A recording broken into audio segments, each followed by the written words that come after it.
આજે હું શેર કરીશ તમારી સાથે ગુજરાતી થાળી બનાવવાની રેસીપી। તો અહીંયા આગળ મેં તુવેરની દાળ લઈ લીધી છે।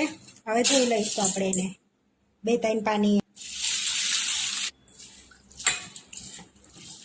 અહીંયા 2-3 પાણીએ ધોઈ લીધી છે। હવે આપણે બાફી લઈશું દાળને। કુકરમાં લઈ લઈશું। તો અહીંયા 2 કપ પાણી એડ કરીશું। તો આ 1 કપ અને આ 2 કપ। હવે થોડું મીઠું અને થોડી હળદર એડ કરીશું। હવે મિક્સ કરીને આપણે 3 વિસલ કરી લઈશું। હવે 3 વિસલ વગાડી લઈશું। આપણી દાળ થાય ત્યાં લગીને આપણે ભાત બનાવી લઈશું। તો અહીંયા 1 કપ મેં બાસમતી ચોખા લીધા છે અને બીજા 1 કપ। તો અહીંયા આગળ આપણે જીરા રાઈસ દાળ ફ્રાય બનાવવાની છે। બાસમતી ચોખા લઈ લીધા છે। હવે આપણે એને 2-4 પાણીએ ધોઈ લઈશું। 2-4 પાણીએ ધોઈ લેવાના છે સારી રીતે। અહીંયા 2-4 પાણીએ સરસ ધોઈ લીધા છે ચોખાને મેં।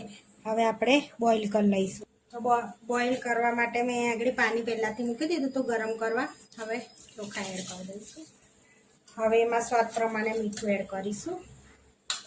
તો મેં અહીંયા 1 ચમચી મીઠું એડ કર્યું છે।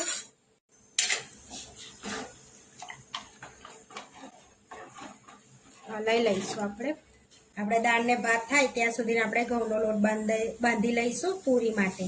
તો અહીંયા 1 કપ મેં લોટ લીધો છે અને બીજો 1 કપ।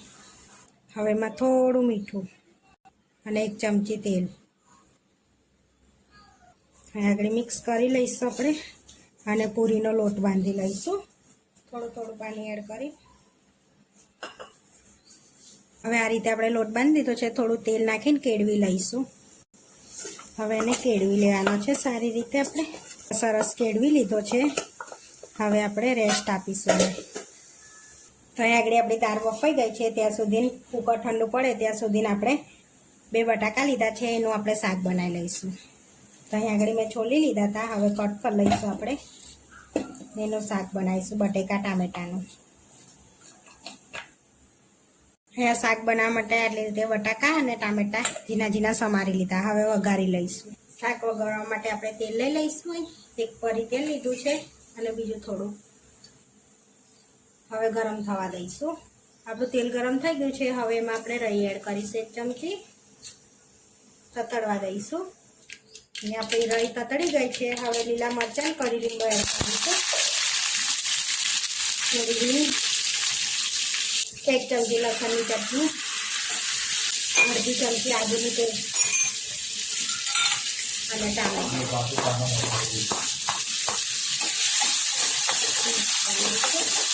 હવે એમાં આપણે બટાકા એડ કરીશું। થોડી હળદર, સ્વાદ પ્રમાણે મીઠું, અડધી ચમચી ગરમ મસાલો પાવડર, કાશ્મીરી લાલ મરચું અડધી ચમચી। હવે મિક્સ કરી લઈશું। હવે એમાં થોડું પાણી એડ કરીશું। અહીંયા અડધો ગ્લાસ જેવું પાણી એડ કર્યું છે ને હવે ધીમા તાપે આપણે એને થવા દઈશું શાકને। 10 મિનિટમાં આપણું શાક રેડી થઈ જશે। ઢાંકીને રવા દઈશું। અહીંયા આપણો ભાત બી રેડી થઈ ગયો છે। હવે ઓસાઈ લઈશું આપણે એને। આપણા ભાતને ઓસાઈ લીધો છે। હવે આપણે ભાતમાં વઘાર કરી લઈશું જીરાનો। આપણા રાઈસ રેડી થઈ ગયા છે। હવે આપણે ઉપરથી ધાણા એડ કરીશું। તો અહીંયા આપણે જીરા રાઈસ દાલ ફ્રાય બને છે। તો અહીંયા જીરા રાઈસ રેડી થઈ ગયા છે। તો અહીંયા આગળ મેં 2 ચમચી ઘી લઈ લઈશ। હવે ઘીને ગરમ થવા દઈશું આપણે। આપણું ઘી ગરમ થઈ ગયું છે। હવે આપણે એમાં જીરું એડ કરીશું। અહીંયા જીરું તતેડી ગયું છે। ગેસ બંધ કરી દઈશું આપણે। હવે આપણે વઘાર એડ કરી દઈશું। આગળ આપણો જીરા રાઈસ રેડી થઈ ગયો છે। હવે આપણી દાળ બી બફાઈ ગઈ છે। ચેક કરી લઈશું। તો અહીંયા આપણી દાળ રેડી થઈ ગઈ છે બફાઈને। હવે એમાં 1 ગ્લાસ પાણી એડ કરીશું આપણે। તો અહીંયા આપણે દાળ ફ્રાય બનાવીએ છીએ તો બીજો અડધો ગ્લાસ। હવે મિક્સ કરી લઈશું આપણે। આ રીતની દાળ આપણે રેડી કરી લીધી છે। હવે આપણે એને વઘારી લઈશું। તો આપણે દાળ ફ્રાય બનાવી લઈશું। હવે આપણે ચેક કરી લઈશું। 10 મિનિટ થઈ ગઈ છે। હવે આપણે ચેક કરી લઈશું। તો આપણું શાક ચડી ગયું છે। હવે ગેસ બંધ કરીને આપણે ધાણા આપણે એડ કરીશું। મિક્સ કરી લઈશું અને હવે દાલ ફ્રાય બનાવી લઈશું આપણે. આપણું શાક રેડી થઈ ગયું છે. હવે દાલ ફ્રાય બનાવવા માટે આપણે એમાં 1 ચમચી ઘી લઈ લઈશું અને ઘી ને તેલમાં બેવમાં બનાવવાની છે આપણે દાલ ફ્રાય. અને 1 પરી તેલ. આપણું તેલ ગરમ થઈ ગયું છે, ઘી તેલ. હવે એમાં રાઈ એડ કરીશું 1 ચમચી અને 1 ચમચી જીરું એડ કરીશું. હવે તતડવા દઈશું.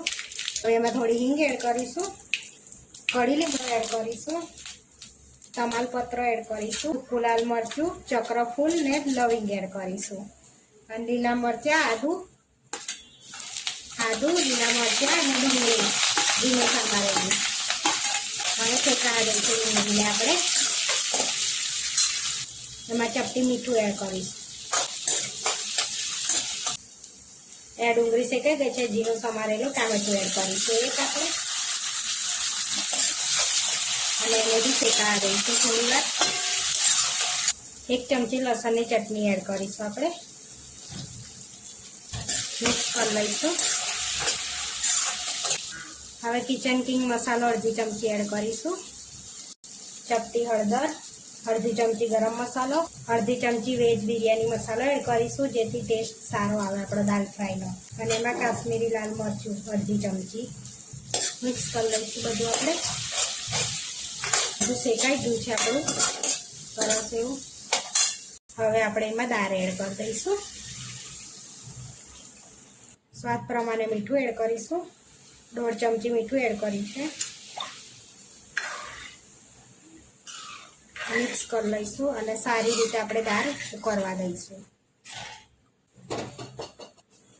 અહીંયા આપણી સરસ દાળ એવી ઉકળી ગઈ છે. હવે એમાં આપણે ધાણા એડ કરીશું. આપણી દાલ ફ્રાય બનીને રેડી થઈ ગઈ છે. દાલ ફ્રાય રેડી થઈ ગઈ છે. દાળ રેડી થઈ ગઈ છે. હવે આપણે રસ કાઢી લઈશું. તો અહીંયા આગળ રસ આપણે તૈયાર લીધો છે. અમારા ઘરમાં કોઈને ઘરનો કાઢેલો, બહારનો જ ભાવે.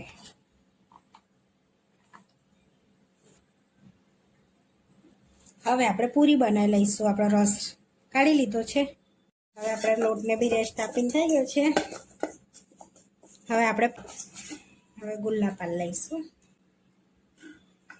આ રીતે આપણે ગુલ્લા પાન લેવાના છે. તે ગુલ્લા પાન લીધા છે. હવે આપણે વણી લઈશું પૂરીને.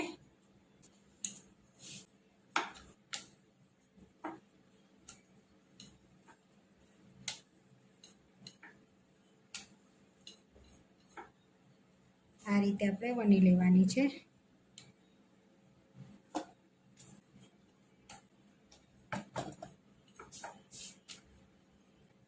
વણી લઈશું. બધી વણી લીધી છે. હવે તરી લઈશું. અહીંયા તેલ ગરમ કરવા મૂક્યું તો હવે તેલ ગરમ થઈ ગયું છે. આપણે ચેક કરી લઈશું. અહીંયા આપણે તેલ ગરમ થઈ ગયું છે. હવે પૂરી તરી લઈશું આપણે.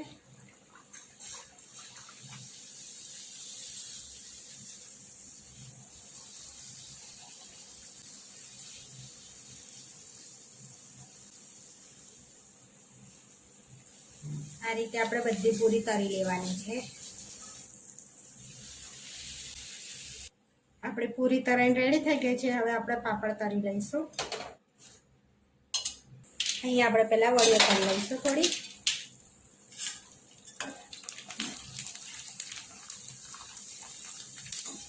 હવે તરાઈ ગઈ છે, કાઢી લઈશું બહાર. આ છે ચોખાની વડીઓ. હવે પાપડી તરી લઈશું આપણે.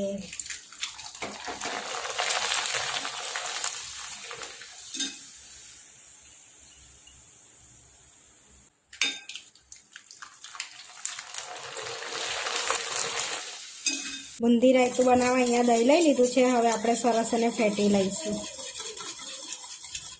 1 ચમચી ખાંડ એડ કરીશું આપણે. બુંદી નાખી દેવાનું. હવે આપણે ફેટી લઈશું. આપણે દહીંને ફેટી લીધું છે. હવે આપણે એમાં ચાટ મસાલો એડ કરીશું. અહીંયા અડધી ચમચી ચાટ મસાલો લીધો છે મેં. શેકેલા જીરાનો પાવડર અડધી ચમચી, લાલ મરચું પાવડર અડધી ચમચી, અડધી ચમચી સંચર પાવડર. ફરી ફેટી લઈશું. આપણે બધું મિક્સ કરી લઈશું. બાઉલમાં લઈ લઈશું આપણે. હવે એમાં 2 ચમચી બુંદી એડ કરીશું આપણે. મિક્સ કરી લઈશું. હવે દાણા એડ કરીશું આપણે. આપણું બુંદી રાયતું બનીને રેડી થઈ ગયું છે. હવે આપણે સર્વ કરી લઈશું. તો અહીંયા આગળ બુંદી રાયતું લઈ લીધું છે. દાળ લઈ લઈશું. અહીંયા શાક લઈ લઈશું આપણે. હવે એક બાઉલ ભાત લઈ લઈશું, રાઈસ બાસમતી. હવે પાપડ લઈ લઈશું. પૂરી લઈ લઈશું આપણે. વડીઓ લઈ લઈશું.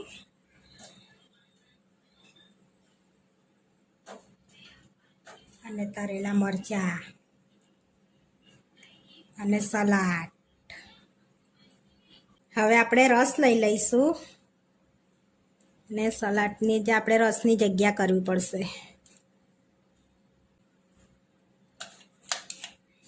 આ ગુજરાતી થાળી રેડી થઈ ગઈ છે. આવા વિડીયો જોવા માટે મારી ચેનલને સબસ્ક્રાઈબ કરો, લાઈક કરો અને શેર કરો. અને તમે જરૂરથી ટ્રાય કરો. ફરી મળીશું નવા વિડીયોમાં.